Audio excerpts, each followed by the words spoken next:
Good morning, students. Anthony Douglas Williams has once said, animals try to live with nature, man tries to change nature. So, in some of the fields, animals are better than us. Although humans are blessed with brains, but sometimes animals behave better than humans. In today's chapter, this is Jodi's Fawn, which is the sixth lesson of your prescribed book Honeydew. We will know about a small boy and his love towards animals. This is a story of a small child, Jodi, who has shown his love and affection towards a fawn whose mother was killed by his father for his treatment after being bitten by a rattlesnake. So let us go through the chapter. I am giving the reading of some paragraphs and then I'll explain them. Jodi allowed his thoughts to drift back to the fawn.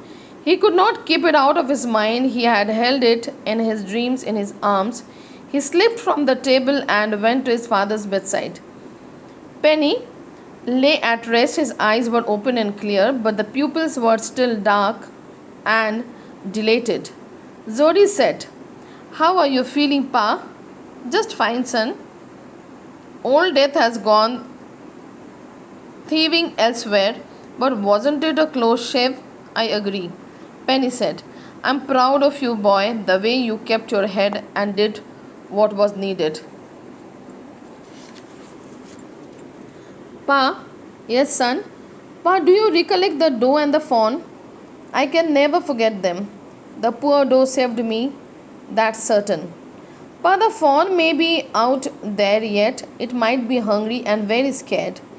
"I suppose so." "Pa, I'm a big boy now and don't need to drink milk. Why don't I go and see if I can find the fawn and bring it here and raise it?" Penny lay quiet, staring at the ceiling. "Boy, you have got me hemmed in. It won't take much to raise it. Pa, it'll soon start eating leaves and acorns. You're smarter than boys of your age. We took its mother and wasn't to blame. Surely it seems ungrateful to leave it to starve." "Son, I can't say no to you. I never thought I would live to see another day." "Can I ride back with Millville and see if I can find it?" "Tell your ma I said you can go." He settled back to the table and sat down. His mother was pouring coffee for everyone. He said, "Ma, Pa says I can go bring back the fawn." She held the coffee pot in midair. "What fawn?" "The fawn belonging to the doe we killed. We used the doe's liver to draw out the poison and save Pa." She gasped. "Well, for pity's sake, Pa says it would be ungrateful to leave it to starve. The world comes quite free. The boy is right and its daddy is right." Sorry, I have messed it. "Pa says it would be ungrateful to leave it to starve." Doc Wilson said, "It's right, ma'am. Nothing in the world comes quite free. The boy is right and its daddy is right." Millville said, "He can ride back with me. I'll help him find it." She set down the pot helplessly. "Well, if you will give it your milk, we have got nothing else to feed it." Millville said, "Come on, boy. We have got to get riding." Ma Baxter asked anxiously, "You'll not be gone long?" Jodi said, "I'll be back before dinner for sure." Millville mounted his horse and pulled Jodi up behind him. He said to Millville, "Do you think the fawn's still there? Will you help me find him? We will find him if he is alive." "How you know it's a he?" The spots were all in a line on a doe fawn passes, the spots are every which way. This is the end of section 1 of this chapter. So, according to the story, Zodi's fawn was bitten by a rattlesnake, and since they lived in that surrounding, they used to know the remedy of everything. So, Zodi's father knew that the liver of the doe will be helpful in getting rid of that poison. So his heart and liver both were required. So he killed the doe to take its heart and the liver, and he was saved. Now Zodi was very much worried about the little fawn who had lost his mother, and he was very much upset about him, that after losing his mother he was all alone, and what would happen to him. So he went near his father and he talked to him. After asking about his health, he kept the point that he was worried about the fawn, and can they bring the fawn home. So all those things, when he said, his father was also very upset, sad about the doe who was killed by him for his own sake, and he also wanted that the fawn should be there with them, and he was supporting his son, and he had also appreciated his son for keeping such a big heart, and for being so matured, thinking about the animal kid. So they were planning to bring it back, and even Zodi was ready to sacrifice the part of his milk for the fawn. He was ready to give the portion which he used to drink for the fawn. All the things he has kept, all the points he has kept in front of his father, but his father knew that his mother Baxter won't be ready for that, because she didn't like to keep the animals at home. So next day, when mother was pouring coffee, they kept the point, and both father and son has tried to convince her to keep the fawn at home. At the same time, Doc Wilson has also said that nothing in this world comes for free. For everything we have to pay. For here, the doe has given the life for the sake of Penny. So they should go for bringing the fawn at home. So they decided. Mother somehow helpless. She was helpless, and she agreed to listen to them. And then Zodi went with Melville, and after riding on his horse with him, and then they reached to the forest. And when Zodi said that it was a fawn, it was a male, then when Melville asked how did he know, so since they were in that surrounding, so Zodi's father has once told him that the spots in the male were all in a line, whereas on a doe fawn passes, the spots are every which way. Whatever his father has told, so by seeing the spots, Zodi has understood that it is male. Now see the second section. Zodi gave himself over the thoughts of the fawn. He passed the abandoned clearing. He said, cut to the north, Melville. It was up here that Pa got bitten by the snake. I'm sorry. And killed the doe and saw the fawn. Suddenly, Zodi was unwilling to have Melville with him. If the fawn was dead, he could not be found,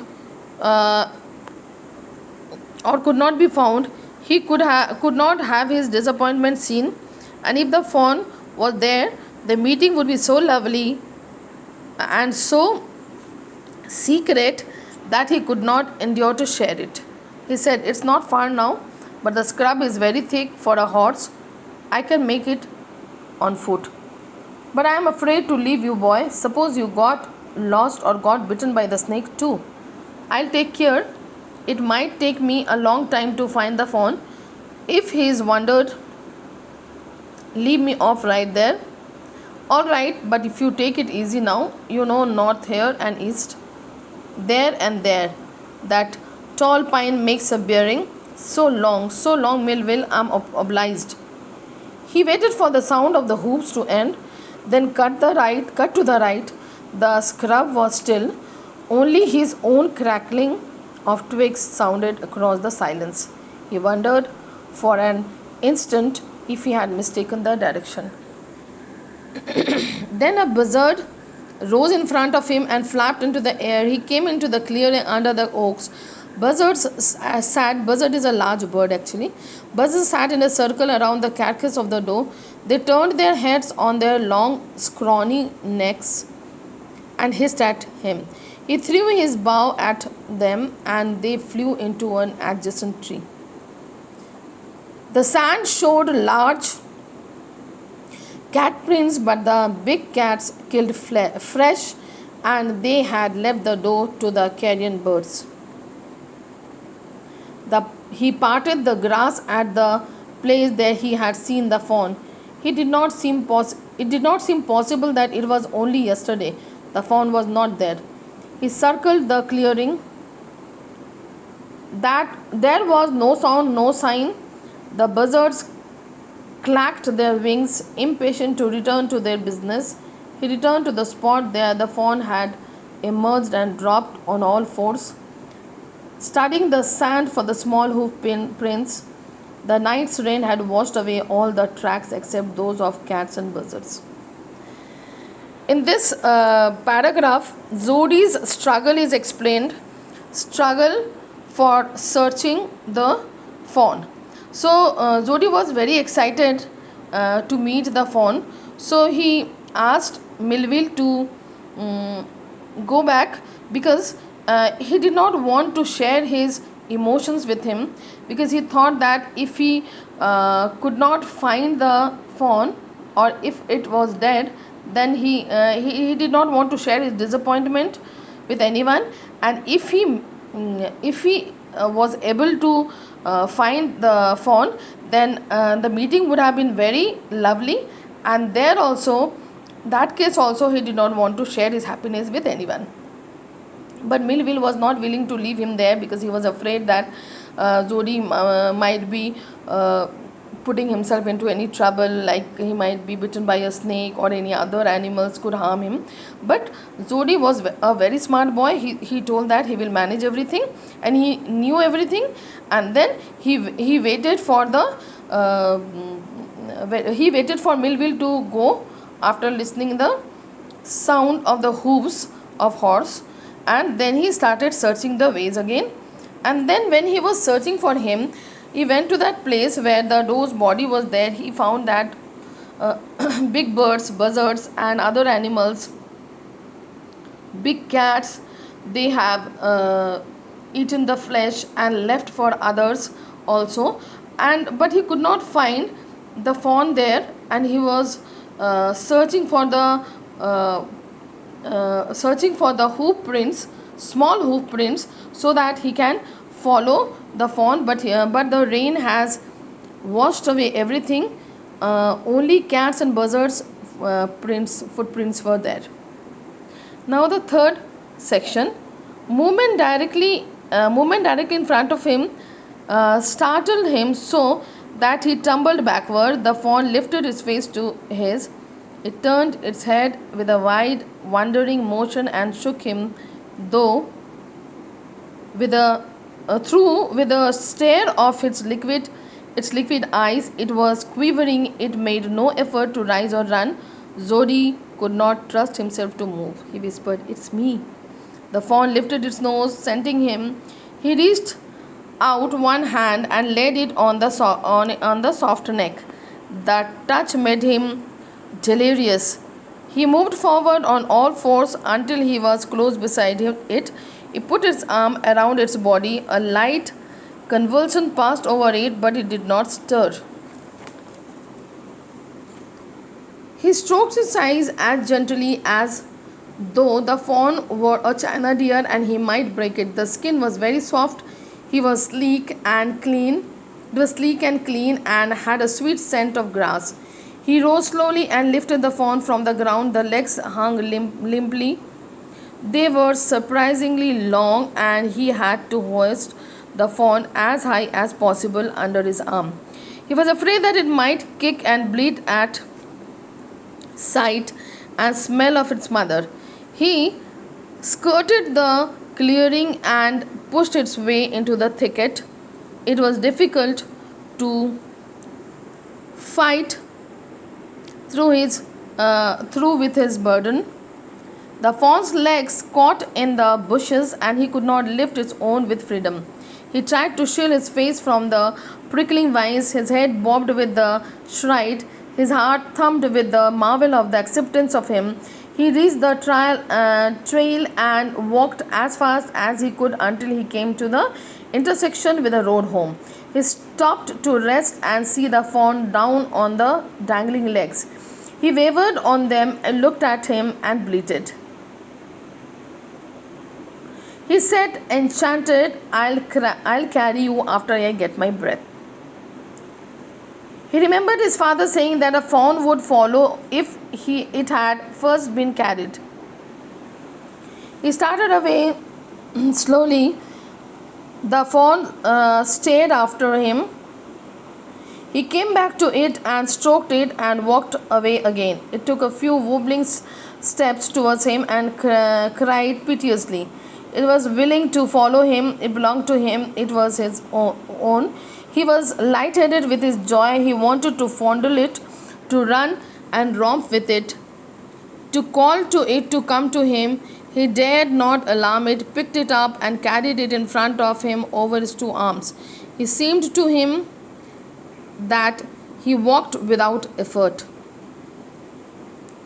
His arms began to ache and he was forced to stop again. When he walked on, the fawn followed him at once. He allowed it to walk a little distance, then picked it up again. The distance home was nothing. He could have walked all day and into the night, carrying it and watching it follow. He was wet with sweat, but a light breeze blew through the June morning, cooling him. The sky was as clear as spring water in a blue china cup. He came to the clearing. It was fresh and green after the night's rain.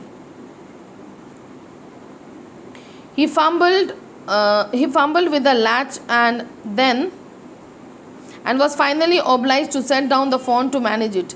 Then he had an idea. He would walk into the house, into Penny's bedroom, with the fawn walking behind him, but at the steps the fawn balked and refused to climb them.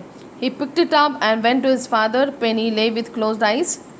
Zodi cried, "Pa, look!" called, "Pa, look!" Penny turned his head. Zodi stood beside him. The fawn clutched hard against him. It seemed to Penny that the boy's eyes were as bright as the fawn's. He said, "I'm glad you found him." Zodi then went to the kitchen. The fawn wobbled after him. A pan of morning milk stood in the kitchen safe. The cream had risen on it. He skimmed the cream into a jug. He poured milk into a small gourd. He held it out to the fawn. It butted it suddenly, smelling the milk, saved it precariously from spilling over the floor. It could make nothing of the milk in the gourd. He dipped his fingers in the milk and thrust him into the fawn's soft wet mouth. Sucked greedily, then he withdrew them. He bleated frantically and butted him. He dipped his fingers again, and as the fawn sucked, he lowered them slowly into the milk. The fawn blew and sucked and snorted. It stamped its small hoof impatiently as long as he held his fingers below the level of the milk. The fawn was content. It closed its eyes dreamily. It was ecstasy to feel its tongue against his hand. Its small tail flicked back and forth. The last of the milk vanished in a twirl of foam and gurgling.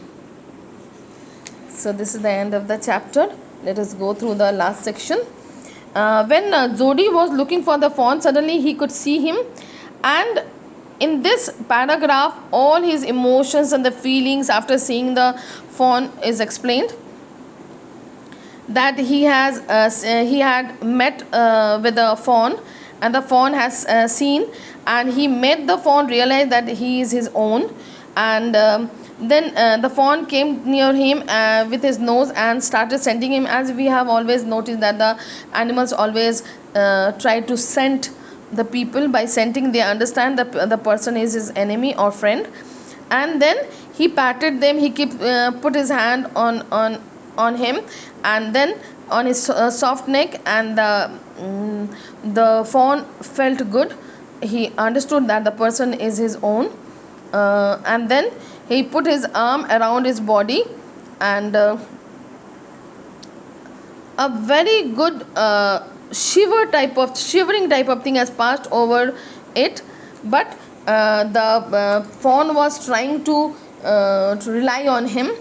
And then he gently started stroking and patting him, and its skin, he found his skin was very soft, because Jody has great affection towards animals. He was very happy to see the fawn near him. And then a very sweet scent of grass he could feel from its body, and it rose it slowly. And then he lifted the fawn on his arms from the ground, because his legs were hanging, and the legs were too long, so it was very difficult to carry the fawn and walk to the clearings. And then he somehow managed to take it by carrying it in his arms. And while walking through the road way, although he used to walk all the time, but after carrying that fawn he was feeling tired, and he was wetting also. And somehow he dropped it on the ground, and then he told the fawn that he will again lift it after taking some breath. And then he remembered that his father has said that if a fawn is carried once, and then if you keep it on the ground, it starts following that person. Then he has allowed the fawn to follow. And then after following to some extent, then Jody had again lifted it in his lap, or in his arms. And then somehow he managed, and the weather was also with him, and he was feeling a little light breeze was also blowing, and due to the night's rain the weather was good. So he somehow managed to take it home. And then when he went to home, then he allowed the fawn to climb upstairs and reach to father's room.